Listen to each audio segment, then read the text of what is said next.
ప్రతిపక్ష నాయకుడు సభలకే రాడు, వీళ్ళు కలిసి వస్తారని చెప్తే నమ్మేది ఎవరు అధ్యక్ష?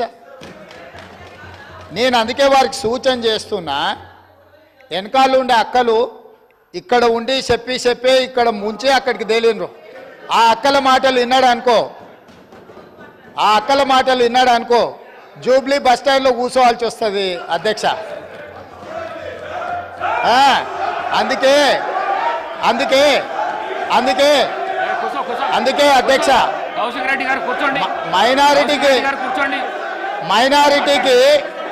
మైనారిటీకి మంత్రి ఇవ్వలేదన్నాడు. 2014 నుంచి 2019 వరకు ఒక్క మహిళకు కూడా మంత్రి పదవి ఇవ్వలేదు అధ్యక్ష.